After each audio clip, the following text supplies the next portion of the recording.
সমস্ত প্রশংসা, গুণগান, গুণকীর্তন, আরাধনা, উপাসনা সেই মহান বিশ্ববিধাতার, যিনি মহিয়ান, গরিয়ান, সর্বশক্তিমান, অনন্ত অসীম, দয়ালু, কৃপাবান, যার বিনা অনুমতিতে চন্দ্র, সূর্য, তারকারাজি উদিত হয় না, আবার অস্ত যায় না। যে আল্লাহ সুবহানাহু ওয়া তাআলার প্রশংসা জ্ঞাপন করে শেষ করতে পারা যাবে না। যদি আমি আপনি মিলে এই গোটা পৃথিবীর পানিকে যদি একত্রিত করে, এই গোটা পৃথিবীতে যতগুলি পানি আছে সেই পানিগুলিকে যদি একত্রিত করে কলমের কালি বানাই, আর এই গোটা পৃথিবীতে যতগুলি গাছ আছে সেই গাছের পাতাগুলিকে যদি খাতা বানিয়ে সেই পানি নামক কালি দিয়ে, সেই গাছের পাতা নামক খাতা দিয়ে যদি আল্লাহ সুবহানাহু ওয়া তাআলার প্রশংসা লিখতে লাগি, তারপরেও এই গোটা পৃথিবীর পানি শুকিয়ে মরুভূমি হয়ে যাবে, এই গোটা পৃথিবীর গাছের পাতা শেষ হয়ে যাবে, তারপরেও আল্লাহ সুবহানাহু ওয়া তাআলার প্রশংসা লিখে শেষ করতে পারা যাবে না। তাই আমরা তার দরবারে আমরা সকলেই সমবেত কণ্ঠে এক বাক্যে বলি আলহামদুলিল্লাহ।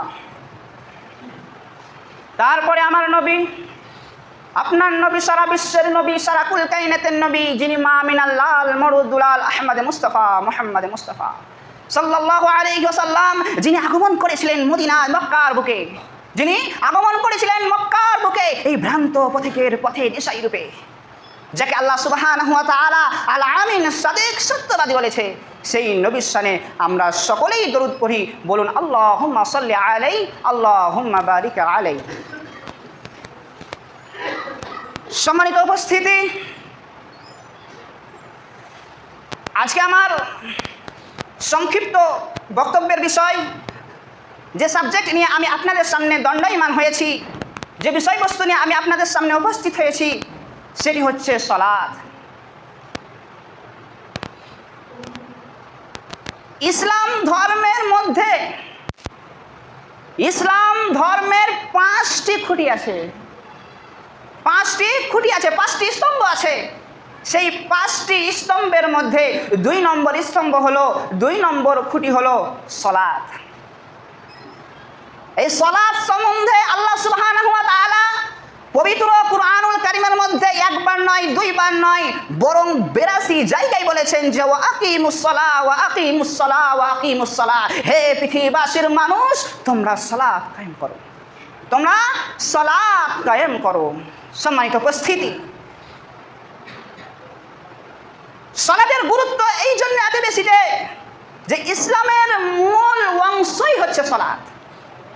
ইসলামের মূল অংশই হচ্ছে সালাত। আমি যদি বলি ইসলামের অপর নামই সালাত, ইসলাম মানেই সালাত, তাও ভুল হবে না। সম্মানিত উপস্থিতি,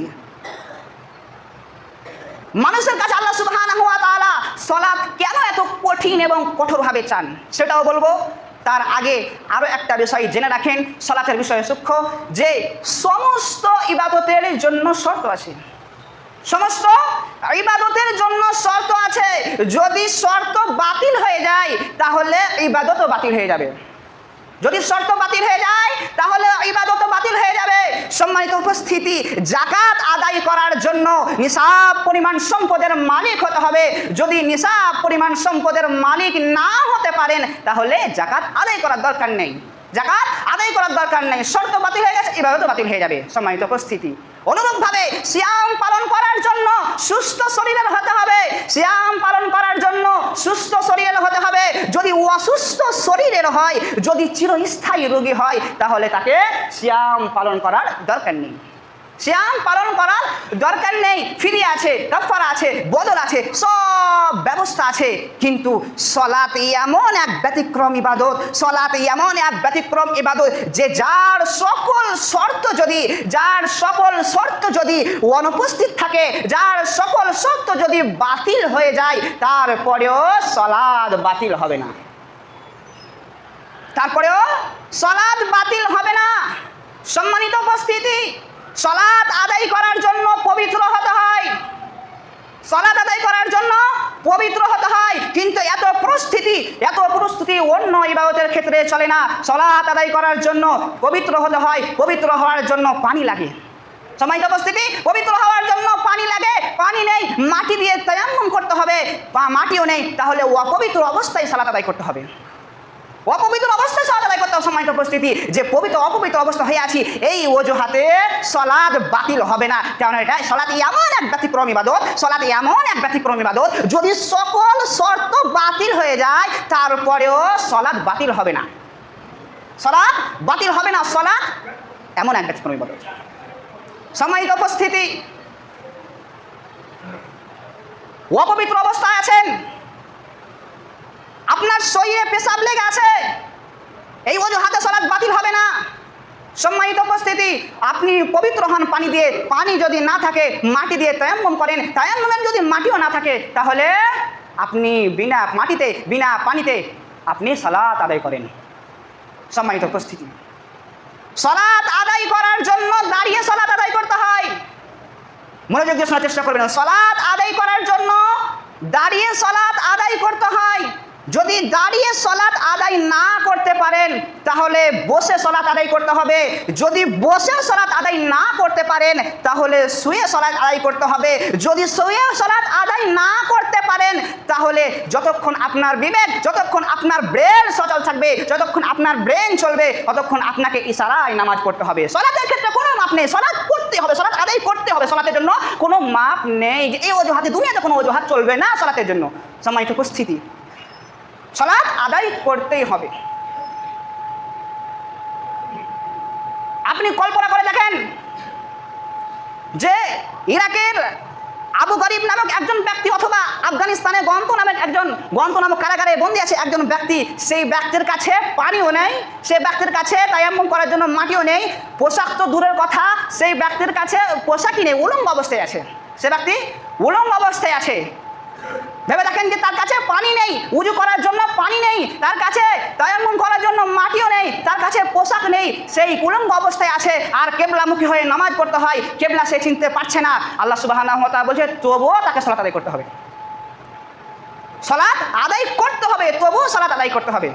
সম্মানিত উপস্থিতি, কি জন্য সালাত আদায় করতে হবে? আল্লাহ সুবহানাহু ওয়া তাআলা পবিত্র কুরআনুল কারীমের মধ্যে বলছেন, ওয়ামা খলাকতুল জিন্না ওয়াল ইনসা ইল্লা লিয়াবুদুন। ওয়ামা খলাকতুল জিন্না ওয়াল ইনসা ইল্লা লিয়াবুদুন। যে আল্লাহ সুবহানাহু ওয়া তাআলা বলছেন যে আমি মানুষকে সৃষ্টি করেছি শুধুমাত্র আমার ইবাদতের জন্য, আমার ইবাদতের জন্য, আমার দাসত্বের জন্য। ইবাদত মসজিদের মধ্যে সীমাবদ্ধ হতে পারে, কিন্তু দাসত্ব মসজিদের মধ্যে সীমাবদ্ধ হতে পারে না। দাসত্ব মানে হচ্ছে যে 24 আওয়ার, 24 ঘন্টা, সকাল থেকে সন্ধ্যা পর্যন্ত, জন্ম থেকে মৃত্যু, মাথার চাঁদি থেকে পায়ের পাতা পর্যন্ত দাসত্ব, এই নাম হচ্ছে দাসত্ব। সম্মানিত উপস্থিতি, আল্লাহ সুবহানাহু ওয়া তাআলার দাসত্বের এত ফজিলত যে আল্লাহ সুবহানাহু ওয়া তাআলা দাসত্বের সবচেয়ে বড় আত্মমর্যাদা। আল্লাহ সুবহানাহু ওয়া তাআলার দাসত্বের সবচেয়ে বড় আত্মমর্যাদা। আল্লাহ সুবহানাহু ওয়া তাআলার দাসত্বের সবচেয়ে আত্মসম্মান। আল্লাহ সুবহানাহু ওয়া তাআলার দাসত্ব সবচেয়ে আত্মমর্যাদা। সম্মানিত উপস্থিতি, যখন আপনি 100-তে 100 আল্লাহ সুবহানাহু ওয়া তাআলার দাস হবেন, যখন আপনি 100-তে 100 আল্লাহ সুবহানাহু ওয়া তাআলার গোলাম হবেন, তখন আপনার চেয়ে এই গোটা পৃথিবীতে, এই গোটা ওয়ার্ল্ডের মধ্যে সবথেকে আত্মসম্মান বোধ সম্পূর্ণ ব্যক্তি আর কেউ থাকবে না। আপনার চেয়ে আত্মমর্যাদা সম্পূর্ণ ব্যক্তি আর কেউ থাকবে না। আপনার চেয়ে আত্মস্বাধীন পূর্ণ স্বাধীন মানুষ আর কেউ থাকবে না। আপনার চেয়ে এই পৃথিবীতে ব্যক্তিত্ব সম্পূর্ণ মানুষ আর কেউ থাকবে না। আপনার চেয়ে এই পৃথিবীতে সাহসী মানুষ আর কেউ থাকবে না। যখন আপনি 100-তে 100 আল্লাহ সুবহানাহু ওয়া তাআলার দাস হবেন, গোলাম হবেন, যখন আপনি আল্লাহ সুবহানাহু ওয়া তাআলার 100-তে 100 আল্লাহ সুবহানাহু ওয়া তাআলার দাস হবেন, গোলাম হবেন, তখন আপনার চেয়ে সাহসী, আপনার চেয়ে ব্যক্তিত্ব সম্পন্ন, আপনার থেকে স্বাধীন, আপনার থেকে পূর্ণ স্বাধীন মানুষ আর কেউ পৃথিবীর মধ্যে পাওয়া যাবে না, কাউকে পাওয়া যাবে না। সম্মানিত উপস্থিতি, আর ইয়াবুদুল এর মূল অংশ হচ্ছে আল্লাহর দাসত্ব। আল্লাহর দাসত্ব। আল্লাহ সুবহানাহু ওয়া তাআলা পবিত্র কুরআনুল কারীমের মধ্যে বলছেন যে ওয়াকিমিস সালাতা লিযিকরি, ওয়াকিমিস সালাতা লিযিকরি। হে পৃথিবীবাসীর মানুষ, তোমরা শুনে রাখো, তোমরা সালাত আদায় করো আমাকে ডাকার জন্য। কে বলছে? আল্লাহ সুবহানাহু ওয়া তাআলা বলছেন যে ওয়াকিমিস সালাতা লিযিকরি, তোমরা সালাত আদায় করো আমাকে ডাকার জন্য। তাহলে দাসত্বের মূল অংশ হচ্ছে আল্লাহ সুবহানাহু ওয়া তাআলাকে ডাকা। দাসত্বের মূল অংশ হচ্ছে আল্লাহ সুবহানাহু ওয়া তাআলাকে ডাকা, আল্লাহ সুবহানাহু ওয়া তাআলাকে স্মরণ করা। সম্মানিত উপস্থিতি, মুসা আলাইহিস সালামকে আল্লাহ সুবহানাহু ওয়া তাআলা ডাকছেন, হে মুসা ইযহাব ইলা ফিরআউন, যাও তুমি মুসাকে আল্লাহ সুবহানাহু ওয়া তাআলা বলছেন যে হে মুসা তুমি যাও, তুমি ফেরাউনকে ডাকো, ফেরাউনকে ডাকো। তখন মুসা আলাইহিস সালাম কি করলেন? সমস্ত অজুহাতের ডালি নিয়ে বসে গেলেন যে আমার এই সমস্যা, এই সমস্যা, এই সমস্যা, এই সমস্যা। আল্লাহ সুবহানাহু ওয়া তাআলা সব সমস্যার সমাধান করে দিলেন, সব সমস্যা সমাধান করে দিলেন। এবারে মুসা আলাইহিস সালাম বলছেন আমার কাছে তো আর কিছু দরকার নেই, আমার তো আর কিছু লাগবে না। তখন আল্লাহ সুবহানাহু ওয়া তাআলা মুসাকে স্মরণ করে দিচ্ছেন, হে মুসা ওয়ালা তানিয়া ফি যিকরি, মুসা ওয়ালা তানিয়া ফি যিকরি, তুমি আমাকে স্মরণ করতে ভুলবে না। মুসাকে বলছে, কে বলছে? আল্লাহ সুবহানাহু ওয়া তাআলা বলছেন যে তুমি আমাকে স্মরণ করতে ভুলিও না। তো সম্মানিত উপস্থিতি, এই আয়াত থেকে আমরা কি বুঝতে পারলাম? যে আল্লাহ সুবহানাহু ওয়া তাআলা চাচ্ছেন যে তার নবীর কাছে চাচ্ছেন যে তার নবী তাকে ডাকুক, অথচ নবীর সাথে আল্লাহ সুবহানাহু ওয়া তাআলার সম্পর্ক আছে, সম্পর্ক আছে। আল্লাহ সুবহানাহু ওয়া তাআলা নবীর সাথে কথা বলছেন। সম্মানিত উপস্থিতি, ইউনুস আলাইহিস সালাম মাছের পেটে, ইউনুস আলাইহিস সালাম মাছের পেটে, মাছের পেটে বলছেন লা ইলাহা ইল্লা আনতা সুবহানাকা ইন্নী কুনতু মিনাজ জালিমিন। আল্লাহ সুবহানাহু ওয়া তাআলা পবিত্র কুরআনুল কারীমের মধ্যে বলছেন যে ইউনুস যদি মাছের পেটে আমাকে না ডাকতো তাহলে আমি আল্লাহ কিয়ামত পর্যন্ত আমি ইউনুসকে মাছের পেটে রেখে দিতাম। সম্মানিত উপস্থিতি, কি বুঝতে পারলাম? বুঝতে পারলাম যে আল্লাহ সুবহানাহু ওয়া তাআলা চাচ্ছেন, তার বান্দার কাছে চাচ্ছেন, তার নবীর কাছে চাচ্ছেন যে আল্লাহ সুবহানাহু ওয়া তাআলাকে ডাকুক, আল্লাহ সুবহানাহু ওয়া তাআলাকে ডাকুক। তাহলে সম্মানিত উপস্থিতি, দিনে রাতে আল্লাহ সুবহানাহু ওয়া তাআলা কতবার আল্লাহ সুবহানাহু ওয়া তাআলাকে ডাকতে হবে? 5 বার। যেটা 50 ওয়াক্ত ছিল, আরও বেশি পারলে আরও ভালো। সম্মানিত উপস্থিতি, সেটা কমতে কমতে কমতে কমতে কমতে একবারে নিম্নে নামানো হয়েছে, একবারে 5 ওয়াক্তে নামা হয়েছে, 5 ওয়াক্তে নামা হয়েছে। সম্মানিত উপস্থিতি, আল্লাহ সুবহানাহু ওয়া তাআলা বলেন আকিমুস সালাত ওয়া আকিমুস তোমরা সালাত কায়েম করো। সম্মানিত উপস্থিতি, আল্লাহ সুবহানাহু ওয়া তাআলা বলছেন যে আমি তোমাদেরকে সৃষ্টি করেছি শুধুমাত্র আমার ইবাদত করার জন্য, আমি শুধু তোমাদেরকে ইবাদত করার জন্য পাঠিয়েছি, দাসত্বের জন্য পাঠিয়েছি। তো দাসত্বর মূল অংশ হচ্ছে আল্লাহকে স্মরণ করা, আল্লাহকে স্মরণ করা। আপনি এখন ভেবে দেখেন যে একটা স্কুলে, একটা বিদ্যালয়ের তার নিয়মাবলীতে লেখা থাকে, তার ডিসিপ্লিন, স্কুলের ডিসিপ্লিন যে থাকে যে স্কুলের মধ্যে বিড়ি পান করা যাবে না, স্কুলের মধ্যে মোবাইল অ্যালাউ নেই, স্কুলের মধ্যে নেশাবাদ দ্রব্য অ্যালাউ নেই, স্কুলের মধ্যে কোনো মারপিট অ্যালাউ নেই, এটি স্কুলের মধ্যে অ্যালাউ নেই। এটি স্কুলের ডিসিপ্লিন, এটি মেনে চলতে পারলে স্কুলের মধ্যে থাকো, না তো চলে যাও। ভালো করে খেয়াল করে শুনবেন, মনোযোগ দিয়ে শুনবেন যে একটা স্কুলের মধ্যে, একটা স্কুলে তার ডিসিপ্লিন, যে ডিসিপ্লিন মেনে চললে ছাত্ররা থাকবে, না তো থাকবে না, চলে যাও, বাতিল, চলে যাও, বের হয়ে যায় স্কুল থেকে। এই ডিসিপ্লিন মেনে চলবে কি? যে নিশাবাদ দ্রব্য পান করা যাবে না, বিড়ি সিগারেট পান করা যাবে না, মোবাইলে অ্যালাউ নেই, মারপিট চলবে না, মারপিট চলবে না। কিন্তু সম্মানিত উপস্থিতি, স্কুল কি যায় শুধু নিশাবাদ দ্রব্য পান করা ছাড়ার জন্য? স্কুল কি যায় মোবাইল না চালার জন্য? স্কুল কি যায় মারপিট না করার জন্য? স্কুল কি যায় মারপিট না করার জন্য, নিশাবাদ দ্রব্য না পান করার জন্য? কিসের জন্য যায়? তার মূল স্কুল যাওয়ার মূল উদ্দেশ্য হচ্ছে ইলম অর্জন করা, জ্ঞান অর্জন করা। তার মূল উদ্দেশ্য হচ্ছে জ্ঞান অর্জন করা। তো সম্মানিত উপস্থিতি, ধরুন একজন হিন্দু ইসলাম ধর্ম গ্রহণ করে কিসের জন্য? যে ইসলাম ধর্মে মদ পান করা, বিড়ি পান করা সব হারাম, তারপরে খুন করা হারাম, তারপরে ঘুষ খাওয়া হারাম, তারপরে সুদ খাওয়া হারাম। সেই হিন্দু মানুষটা কি এই ঘুষ পান করা, সেই হিন্দু মানুষটা কি এই বিড়ি পান করা, সেই হিন্দু মানুষটা কি সুদ পান করা এই বাদ দেওয়ার জন্য ইসলাম ধর্ম গ্রহণ করলো? সম্মানিত বুঝে দেখেন যে সেই ব্যক্তিটা ইসলাম ধর্ম গ্রহণ করার জন্য, যে পুরো পাক্কা ইমানদার হওয়ার জন্য। অনুরূপভাবে যে স্কুলে সবাই তার ডিসিপ্লিন মেনে চলার জন্য স্কুল যায় না ক্লাসের জন্য যায়? সেই ব্যক্তিটা ক্লাসের জন্য স্কুল যায়, পড়াশোনা করার জন্য স্কুল যায়। তেমনই আল্লাহ সুবহানাহু ওয়া তাআলা বলছেন যে ইসলামের মধ্যে মূল অংশ হচ্ছে সালাত। সালাত যার নেই তার কিছুই নেই, সালাত যার নেই তার কিছুই নেই। যেমন স্কুলের মধ্যে মূল অংশ হচ্ছে, স্কুলের মধ্যে মূল উদ্দেশ্য হচ্ছে পড়াশোনা করা, তেমন ইসলাম ধর্মের মধ্যে মূল উদ্দেশ্য, ইসলাম ধর্মের মূল উদ্দেশ্য হচ্ছে সালাত কায়েম করা, সালাত কায়েম করা। সম্মানিত উপস্থিতি, আল্লাহ সুবহানাহু ওয়া তাআলা বলেই দিয়েছেন যে কিয়ামতে যে ওয়াকিমুস সালাত, তোমাদেরকে সালাত আদায় করতে হবে, যে কোনো মুহূর্তেই করতে হবে, কোনো অজুহাত চলবে না। যতক্ষণ পর্যন্ত বিবেক বুদ্ধি আছে কোনো অজুহাত চলবে না, যে কোনো মুহূর্তেই সালাত আদায় করতে হবে। সম্মানিত উপস্থিতি, আর নবী পাক সাল্লাল্লাহু আলাইহি ওয়াসাল্লাম বলেছেন যে কিয়ামতের দিন সর্বপ্রথম হিসাব নেওয়া হবে সালাতের। কিয়ামতের দিন সর্বপ্রথম হিসাব নেওয়া হবে সালাতের। যার সালাত টিকবে তার বাদ বাকি আমল দেখা হবে, না তো ছুঁড়ে ফেলে দেওয়া হবে জাহান্নামে। সম্মানিত ভালো করে বুঝে দেখেন, যার সালাত টিকবে, যার সালাত টিকলো তার বাকি আমল দেখা হবে, না তো সব জাহান্নামে ছুঁড়ে ফেলে দেওয়া হবে, না তো কোনো আমল রাখা সব আমল বাতিল হয়ে যাবে। সম্মানিত উপস্থিতি, তো আমরা সালাত কায়েম করি, আল্লাহ সুবহানাহু ওয়া তাআলা কাজ করি। দেখেন এত বড় যে এই 60-70 বছরের জিন্দগিটা কি করে লাভ কি হয়েছে বলেন তো? এত পরিশ্রম করে, এত খেটে, এত সন্তানের জন্য, এত বিবি বাবা বাল বাচ্চার জন্য খেটে কি লাভ হচ্ছে বলেন তো?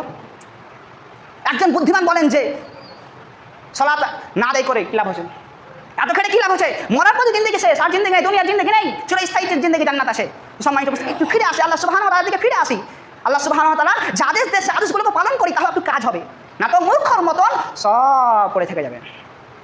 সম্মানিত উপস্থিতি, আমরা একটু ভেবে দেখি, আমরা একটু বিবেককে প্রশ্ন করি যে কোন লাইনে আছে, কোন পথে আসি আমরা। সম্মানিত উপস্থিতি, বিবেকে কি লাগছে? আমার বিবেকে লাগছে, কথাগুলো বিবেকে লাগছে, বিবেককে লাগছে।